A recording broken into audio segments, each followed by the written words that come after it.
वैभव और आप लोग देख रहे हैं करियर मित्रा के यूट्यूब चैनल को। दोस्तों यहाँ पर हम लोग महेश वर्णवाल की बुक को कवर अप कर रहे हैं। एग्जैक्टली वहाँ का पीडीएफ मैंने नहीं लिया है, रीज़न बीइंग कि हम यहाँ पर सिर्फ उतना पॉइंट्स ले रहे हैं जो कि एग्जामिनेशन के पॉइंट ऑफ व्यू से इंपॉर्टेंट है। अननेसेसरी सारी चीज़ों को रेक्टिफाई करना है। दैट इज़ वाई ये जो प्रॉपर समरी नोट्स हैं ये इनको बनाया गया है। इन नोट्स को लेने के लिए टेलीग्राम चैनल को आप ज्वाइन कर सकते हैं। लिंक जो है डिस्क्रिप्शन बॉक्स में भी है और इस वीडियो के मैसेज सेंटर में भी। लास्ट जो हमारा वीडियो था उसमें हमने सुनामी के बारे में भूकंप के बारे में देख लिया था। आज हम बात करेंगे सुनामी के बारे में। आइए शुरू करते हैं आज के अपने सेशन को। चैनल को सब्सक्राइब करना मत भूलिएगा, नोटिफिकेशन बेल के आइकन को भी जरूर प्रेस करिएगा। सबसे पहली चीज़ ये कि ये जो पर्टिकुलर वर्ड है सुनामी, इसका अर्थ क्या है। तो इसको दो अलग अलग चीज़ में स्प्लिट करा गया है, दो अलग अलग शब्द समूह में। एक है आपका सु, जिसका मतलब होता है तीव्र तरंग, और दूसरा है नामी, जिसका अर्थ होता है बंदरगाह, या फिर जो मतलब बंदरगाह समझिए। और इसका मतलब क्या हो गया कि वह समुद्र तरंग जो बंदरगाह को प्रभावित करे, वो क्या है, सुनामी है। ये एक दीर्घ तरंग होती है जो पृथ्वी की आंतरिक प्लेटों के हलचल के कारण उत्पन्न होती है और समुद्र तल के समानांतर विशाल तरंगों के रूप में संचरित होती है, जिसकी तरंग आवृत्ति और तरंग आयाम में तट की ओर निरंतर वृद्धि होती रहती है। इसका मतलब क्या हुआ, ये हमारा समुद्र है, ये हमारी इधर मान लीजिए पृथ्वी है, ठीक है, तट ये है और ये समुद्र है। अब समुद्र में क्या है, लहरें उठ रही हैं। जब क्या होगा कि जब नीचे समुद्र की जो प्लेट है जिसके ऊपर पूरा ये पानी है, अगर ये प्लेटों में कोई खिसकाव होगा, सपोज ये जो ओशियन प्लेट है ये इधर कॉन्टिनेंटल प्लस प्लेट को जो है वो करे, प्रेशर उस पर लगाए, या फिर दो कॉन्टिनेंटल प्लेट आपस में टकराएं, या फिर कुछ भी यहाँ पर हलचल हो जिसकी वजह से ये पानी जो है ऊपर की ओर बढ़ना शुरू हो, तो जैसे जैसे पानी में हलचल तेज होगी ये पानी समुद्र तट पर आएगा और तट पर ये टकराएगा, ठीक है, और तेज़ी से ये ऊपर की ओर उठता हुआ जाएगा। तो वही है आपकी सुनामी। सुनामी लहरों की दृष्टि से प्रशांत महासागर ये सबसे संवेदनशील स्थिति में है। ये ज़रूर याद रखना है कि प्रशांत महासागर वाला जो क्षेत्र है वो सुनामी की दृष्टि से सबसे ज़्यादा संवेदनशील है।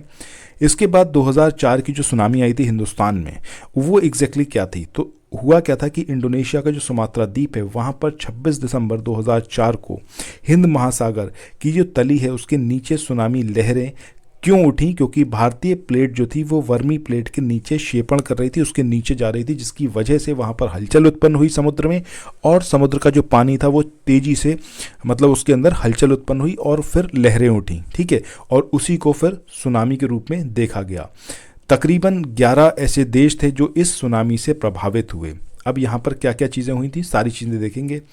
अब इसमें इंडिया भी था, मलेशिया भी था, इंडोनेशिया भी था, ऐसे कुल मिला के 11 देश थे। भारत में तमिलनाडु का जो नागपट्टनम जिला है ये सबसे ज़्यादा प्रभावित हुआ था इस पूरे ड्यूरेशन में। 2004 की इस सुनामी के बाद संयुक्त राष्ट्र महासभा ने प्रत्येक वर्ष 5 नवंबर को विश्व सुनामी जागरूकता दिवस के रूप में मनाने का निर्णय लिया था। एग्जामिनेशन में आपसे सेवरल वेज में पूछा जा सकता है क्वेश्चन। आपसे ये पूछा जा सकता है हिंदुस्तान का कौन सा जिला सबसे ज़्यादा प्रभावित हुआ। 2004 की जो सुनामी आई थी तो आपको याद रखना है नागपट्टनम। आपसे ये पूछा जा सकता है कि विश्व सुनामी जागरूकता दिवस कब मनाया जाता है, 5 नवंबर को।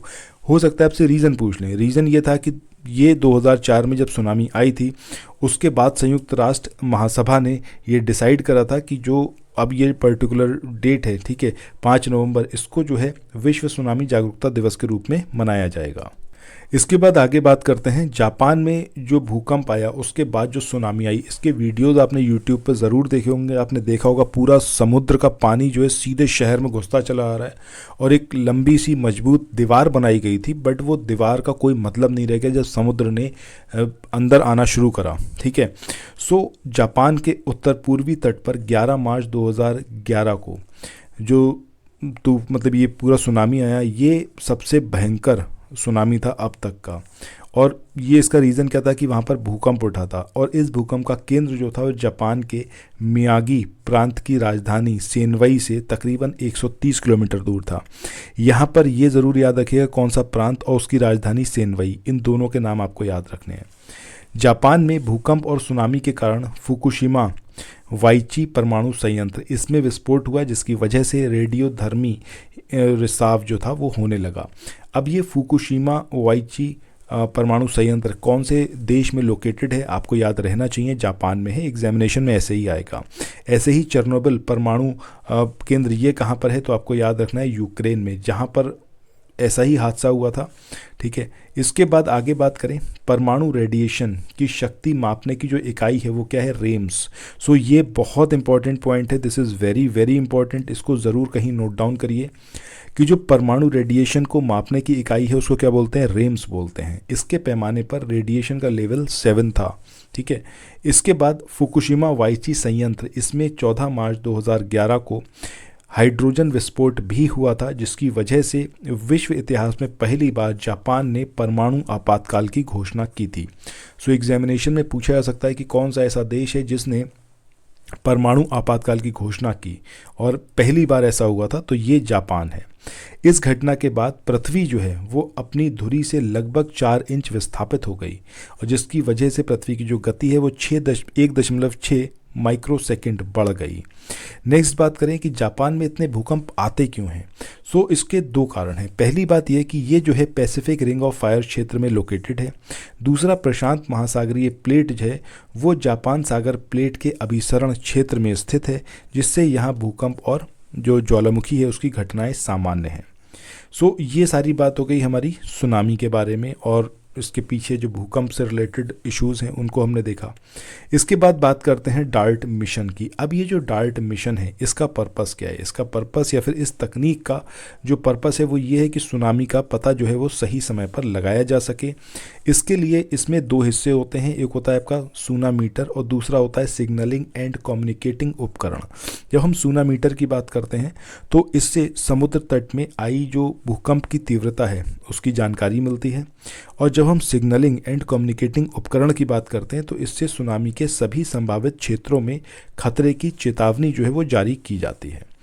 नेक्स्ट पॉइंट की बात करते हैं। वर्तमान समय में सुनामी की चेतावनी तंत्र जो है वो घटना के 8 घंटे पहले तक की सूचना दे सकता है, मतलब सुनामी आने से 8 घंटे पहले ही आपको पता चल जाए कि सुनामी आने वाली है। सो इतना अभी जो है सिस्टम काम कर रहा है। इसके बाद वैज्ञानिक जो हैं वो कॉस्मिक रे डिटेक्टर्स इसको स्थापित करने में लगे हुए हैं। अगर ये पॉसिबल हो गया तब 20 से 24 घंटे पहले ही पता चल जाए कि सुनामी आने वाली है, जो अभी 8 घंटे पहले की हमारी मतलब टाइम रेंज है कि 8 घंटे पहले पता चल जाएगा। बट अगर ये कॉस्मिक रे डिटेक्शन या फिर डिटेक्टर्स इसको स्थापित कर लिया गया तो 20 से 24 घंटे पहले ही पता चल जाएगा। अच्छा, इंडिया में बात करें सुनामी चेतावनी प्रणाली की तो एक्सपर्ट डिसीजन सपोर्ट सिस्टम ये लगाया गया है ताकि जो तटीय क्षेत्र हैं वहाँ पर सुनामी आने से पहले ही सूचना प्राप्त हो जाए। अक्टूबर 2007 में ही भारत ने विश्व की सबसे आधुनिक सुनामी चेतावनी प्रणाली प्रारंभ कर दी थी, और ये जो प्रणाली है ये भूकंप की तीव्रता, गहराई है, जो केंद्र है वो सब बता सकती है कि भूकंप का केंद्र कहाँ है, उसकी गहराई कितनी है। और ये जो है भारतीय राष्ट्रीय महासागर सूचना सेवा केंद्र हैदराबाद यहाँ पर स्थापित है। सो यहाँ पर एक पॉइंट पर्टिकुलरली अलग से भी आपको याद रखना है कि भारतीय राष्ट्रीय महासागर सूचना केंद्र ये कहाँ पर लोकेटेड है, तो हैदराबाद में लोकेटेड है। इसके बाद सुनामी रेडी। अब ये सुनामी रेडी क्या है? सो ये जो एक पूरा कार्यक्रम है सुनामी रेडी, ये संयुक्त राष्ट्र शैक्षिक, वैज्ञानिक और सांस्कृतिक संगठन जो कि अंतर सरकारी समुद्र विज्ञान आयोग का एक सामुदायिक प्रदर्शन कार्यक्रम, मतलब प्रदर्शन आधारित कार्यक्रम है। ठीक है, सो इसमें ये 2 संगठन शामिल हैं, और इसका उद्देश्य क्या है कि सुनामी के दौरान आपातकालीन स्थितियों से निपटने के लिए समुदाय जो हैं वो तैयार रहें, उनकी तैयारियों में सुधार लाना, ये है सुनामी रेडी। अब यहाँ पर जो इम्पोर्टेंट पॉइंट है वो ये है कि वर्ष 2020 में उड़ीसा के 2 गांव हैं, एक है गंजम और दूसरा है वेंकट रायपुर। तो गंजम और वेंकट रायपुर दोनों को ही सुनामी रेडी घोषित किया गया था, और ये जो मान्यता है इसके बाद भारत हिंद महासागर क्षेत्र में सुनामी रेडी को लागू करने वाला पहला देश, और उड़ीसा जो है वो पहला राज्य बन गया। इसके बाद आगे हम बात करते हैं कि भारत के जो भूकंपीय क्षेत्र और जो आपदा प्रबंधन है उसके बारे में। हिमालय के बारे में आपको अच्छे से पता है कि हिमालय का जो पर्वतीय क्षेत्र है और जो उत्तर के मैदान हैं वो बहुत ज़्यादा संवेदनशील हैं अर्थक्वेक के सेंस में, भूकंप के सेंस में। क्यों? क्योंकि यहाँ पर भारतीय प्लेट जो है वो यूरेशियन प्लेट को लगातार टकरा रही है उससे, ठीक है, उसके नीचे जो है शेपित हो रही है। इसलिए ये जो भाग है ये भू संतुलन की दृष्टि से अधिक अस्थिर है। इसके बाद आगे बढ़ें, बात करें 1993 की, जब महाराष्ट्र के लातूर में भूकंप आया था।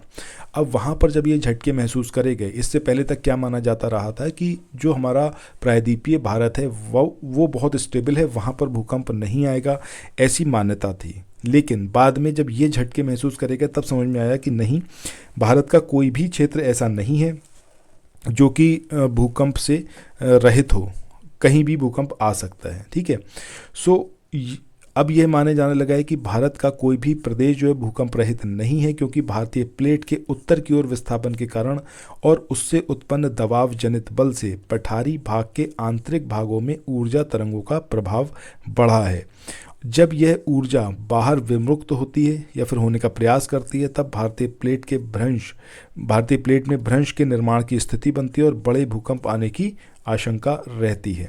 ऐसे ही 2001 की बात करें तो भुज गुजरात में भी बड़ा भूकंप देखा गया था। अच्छा, अगर हम भूकंप की बात करें तो कौन कौन सी मानव गतिविधियां हैं जिसकी वजह से भूकंप आ सकता है, तो इसमें है बड़े बांध बनाना, परमाणु परीक्षण करना, पर्वतीय प्रदेशों में सड़क निर्माण करना, और सड़क निर्माण के लिए जो डायनामाइट लगाकर पहाड़ों को तोड़ा जाता है। तो वो सारे रीजंस हैं जो कि मतलब इंसानों के द्वारा इनको मतलब करा जाता है। इंसान की जो कार्यविधियां हैं, एक्टिविटीज़ हैं, जिसकी वजह से अर्थक्वेक आने की पॉसिबिलिटी बनती है। 1967 में महाराष्ट्र के कोयना में भी भूकंप आया था। इसके बाद भूकंप की स्थिति पता लगाने के उपाय क्या क्या हैं। अब ये अभी मतलब बहुत ज़्यादा कारगर नहीं हुआ है, बट सिस्मोफोन, माइक्रोफोन, कुएं के जलस्तर में जब बदलाव आता है, पानी के स्तर में, कुएं में तरंगों के उठने से, तापमान और जो उसका तापमान है पानी का, उसके अध्ययन से, पशु पक्षियों के व्यवहार से पता चलता है कि भूकंप आने वाला है या फिर नहीं। ऑटोमेटिक वाटर लेवल रिकॉर्डर, ये हर 15 मिनट के अंतराल में टेलीमेट्री नेटवर्किंग के माध्यम से पानी में होने वाली हलचल की जानकारी इंटरनेट पर दर्शाएगा, जिसके आधार पर भूवैज्ञानिक जो है वो भूकंप की भविष्यवाणी को संभव मान रहे हैं। इसके अध्ययन के द्वारा 1 से 3 घंटे पहले भूकंप की सूचना मिलना संभव हो पाएगा। सो ये क्या है आपका ऑटोमेटिक वाटर लेवल रिकॉर्डर, ठीक है। इससे हर 15 मिनट पर इंटरनेट पर ही पता चल जाएगा कि हाँ जो है चेंजेस हो रहे हैं, और जो भू वैज्ञानिक हैं वो ये बताने में सक्षम हो पाएंगे कि 1 से 3 घंटे पहले ही बता देंगे कि भूकंप आने वाला है या फिर नहीं। इसके बाद भूकंपीय जोनों का जो नया वर्गीकरण है, पहले 5 जोन हुआ करते थे, बट अब जो है 4 जोन होते हैं। भारत का जो तकरीबन 54% क्षेत्र है उसके लिए ये मानक निर्धारित किए गए हैं, जो कि मॉडिफाइड मर्कली इंटेंसिटी स्केल पर आधारित हैं, उस पर बेस्ड हैं। ये जो स्केल है इसके आधार पर भूकंप की वजह से पृथ्वी की सतह पर होने वाला प्रभाव इसको नापा जाता है। नए भूकंपीय क्षेत्र मानचित्र में अब जोन 1 जो है इसको समाप्त कर दिया गया है, केवल 2, 3, 4 और 5 जो जोन हैं वो रह गए हैं। सो देश के जो सेस्मिक जोन हैं उनका नया वर्गीकरण, उसके बारे में देखते हैं। जोन 2 की बात करें तो कम तीव्रता का है, 6 या उससे कम। देश का लगभग 46% हिस्सा जो है वो इसके अंदर शामिल है।